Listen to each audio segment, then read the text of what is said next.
Halo, Assalamualaikum warahmatullahi wabarakatuh. Baik, pada hari ini kita akan membahas soal latihan maupun bentuk soal prediksi kompetisi Sains Nasional Geografi tahun 2022. Nah, soal ini dapat teman-teman download melalui link yang terdapat di deskripsi video ini. Nah, silakan di-download dulu soalnya, kerjakan, nanti akan kita periksa jawabannya melalui video ini secara bersama-sama. Soal nomor 1. Faktor yang berpengaruh dalam perbedaan suhu di permukaan bumi, pada tengah hari suhu terasa lebih panas dibandingkan ketika pagi dan sore hari yang terasa lebih dingin adalah perbedaan suhu di permukaan bumi dipengaruhi oleh 4 faktor penting, di antaranya lamanya penyinaran, ketinggian suatu tempat, kondisi geografis, dan sudut datang sinar matahari. Lamanya penyinaran, semakin lama penyinaran, maka suhu semakin tinggi. Ini wajar. Selanjutnya ketinggian tempat. Kita buat penampangnya. Nah, semakin tinggi suatu tempat, maka suhunya semakin rendah. Dia berbanding terbalik. Selanjutnya kondisi geografis. Nah, kondisi geografis ini berkaitan dengan persebaran benua dan samudra di permukaan bumi. Benua ini ibarat daratan, samudra lautan. Nah, dia memiliki sifat masing-masing yang berbeda, di mana kita tahu sifat samudra itu lambat menerima panas, lambat pula melepas panas. Berbanding terbalik dengan benua, dia cepat menerima panas, cepat pula melepas panas. Selanjutnya, sudut datang sinar matahari. Di mana sudut datang sinar matahari ini semakin tegak sudut datang sinar matahari, maka intensitas cahayanya semakin tinggi, sehingga suhu akan semakin tinggi. Nah, biasanya ini terjadi pada siang hari, yang biasanya kita rasakan panas dan terik pada tengah hari. Sedangkan ketika pagi dan sore hari itu lebih sejuk, karena sudut datangnya tidak tegak lurus lagi, melainkan miring. Jadi jawabannya adalah yang D, sudut datang sinar matahari. Energi matahari yang memasuki udara dibaurkan lagi ke angkasa, diserap udara, dipantulkan dan diserap oleh partikel awan. Sehingga energi matahari yang mencapai permukaan bumi energi matahari yang mampu mencapai permukaan bumi itu hanya berjumlah 51% dari awalnya 100%.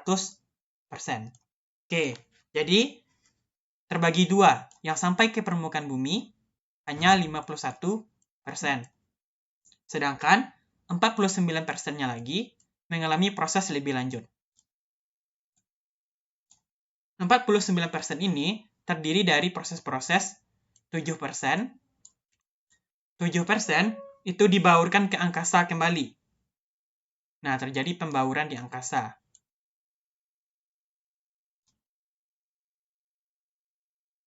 15% itu mengalami penyerapan oleh udara dan debu. 24% itu dipantulkan. 24% dipantulkan oleh awan. Dan 3% diserap oleh awan. Nah, jadi semuanya berjumlah 49%. Yang mampu mencapai permukaan bumi hanya 51%. Dari 51% ini, yang diserap bumi hanya 47%. Sedangkan 4-nya lagi dipantulkan. Jadi jawabannya di sini adalah B, 51%. Soal nomor 3. Siklon tropik yang terjadi di wilayah pada lintang 10 derajat lintang utara sampai 10 derajat lintang selatan, siklon tropik yang terjadi di pantai Filipina dikenal dengan, siklon itu adalah angin yang masuk ke pusat tekanan rendah. Tekanan rendah atau low. Nah, dia dikelilingi oleh pusat tekanan tinggi yang berputar mengelilingi isobar. Ya, isobar. Isobar itu adalah garis yang menunjukkan tekanan udara yang sama. Siklon tropik itu terjadi pada daerah lintang 10 derajat utara sampai 10 derajat selatan. Nah, penamaan siklon tropik ini di setiap wilayah itu berbeda. Hurricane itu penamaannya di sekitar Samudra Atlantik dan Pasifik. Ya, Samudra Atlantik dan Pasifik. Bagi Ross, itu penamaannya untuk wilayah Filipina. Jadi jawabannya di B. Untuk Tipun, itu pembahasannya di Jepang, Kepulauan Jepang. Willy Willis itu pembahasannya di pantai Australia. Pantai Australia.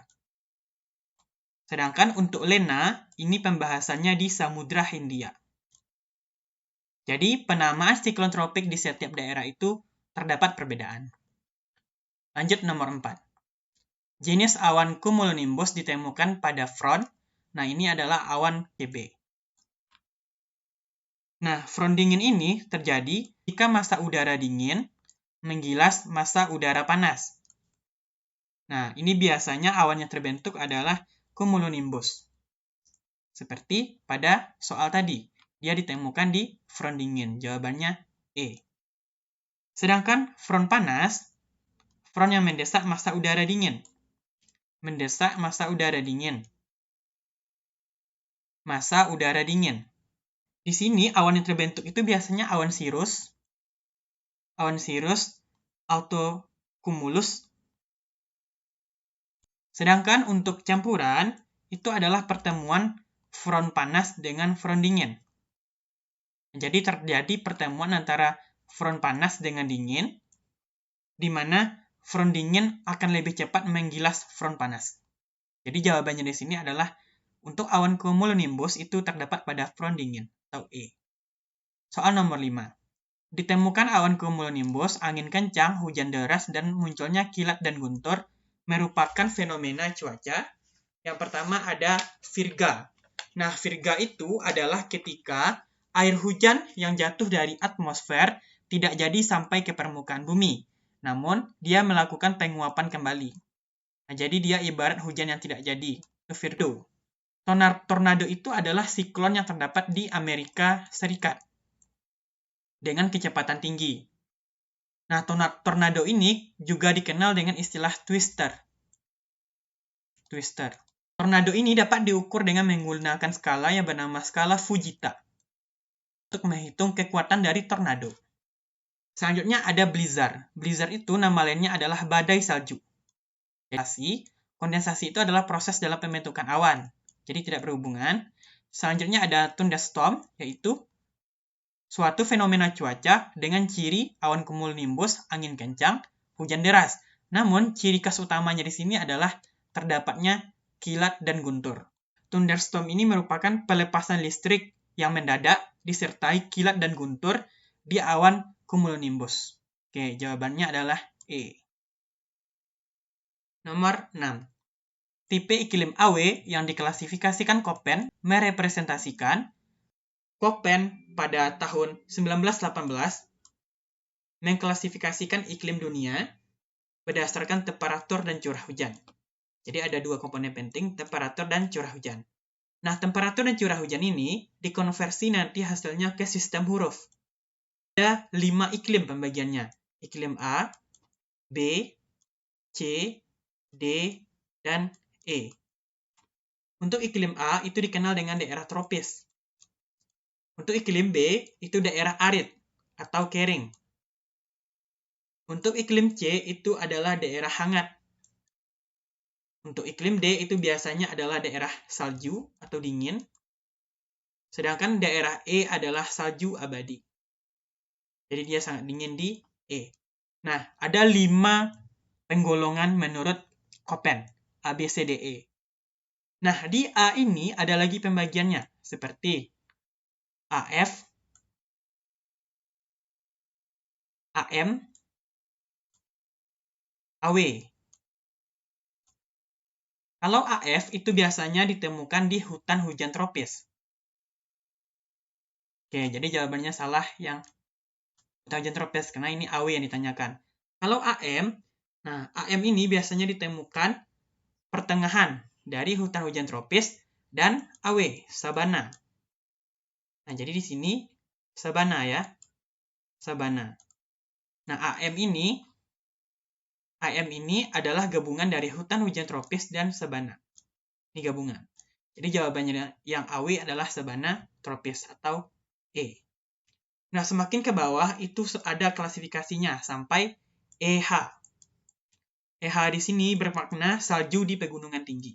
Jadi paling dingin nih klasifikasinya. Di E, di H-nya. Salju pegunungan tinggi.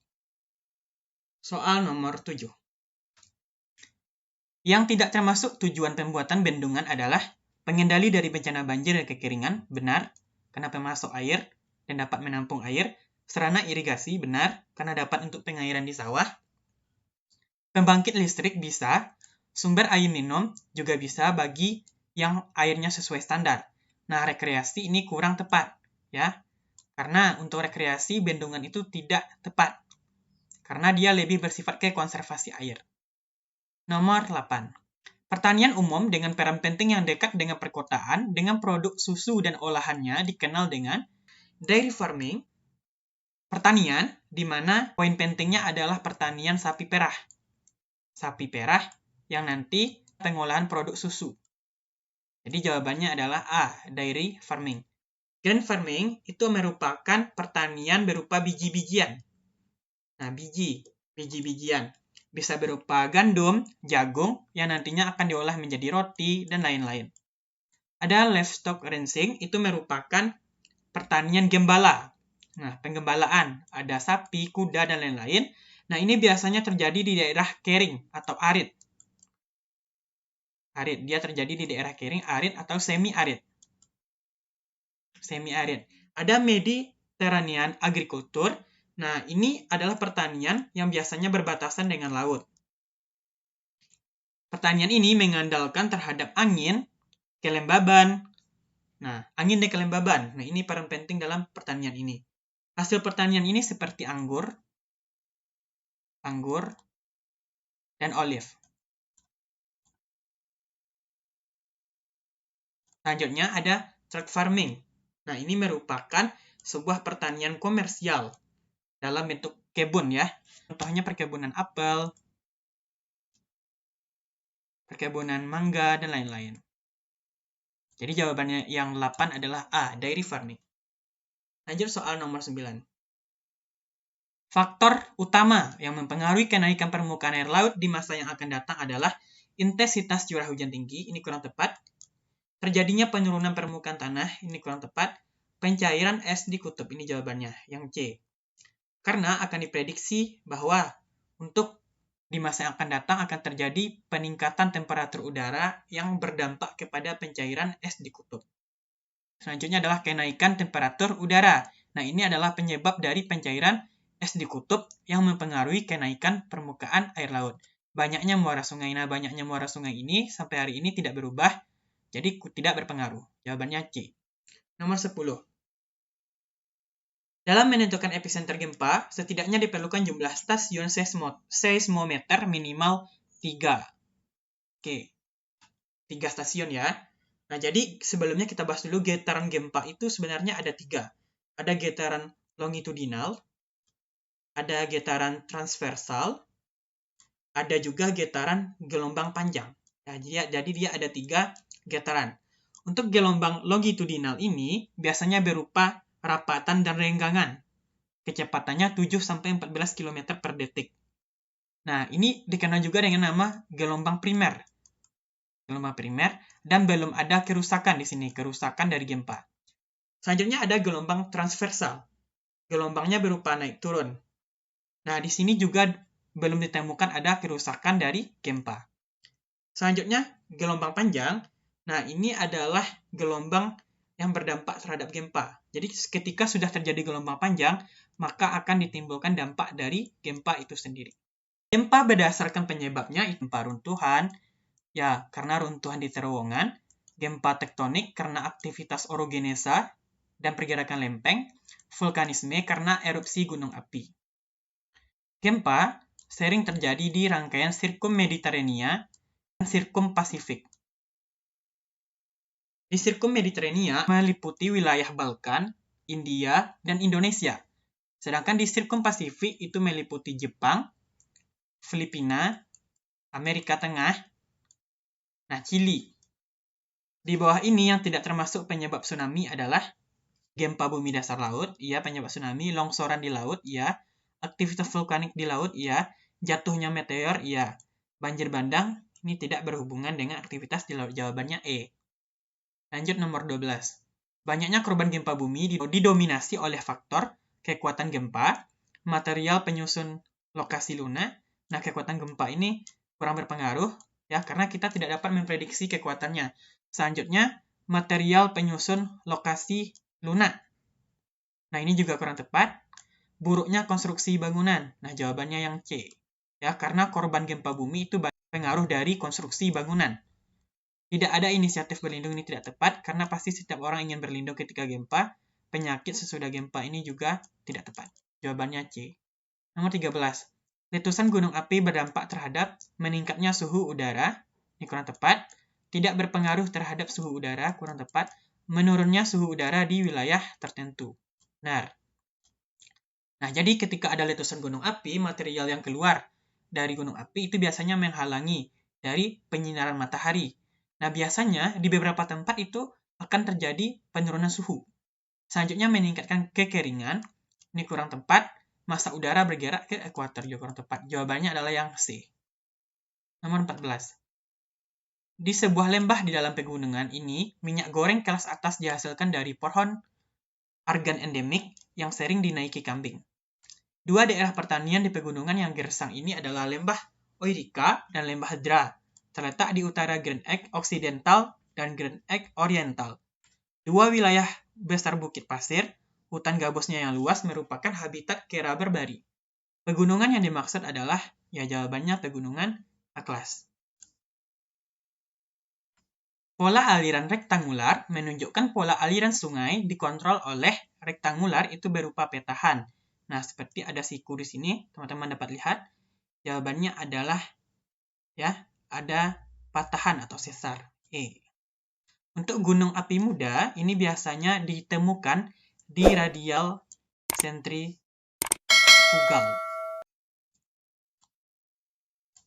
Nah, untuk kubah yang tererosi, biasanya ditemukan di radial sentripetal.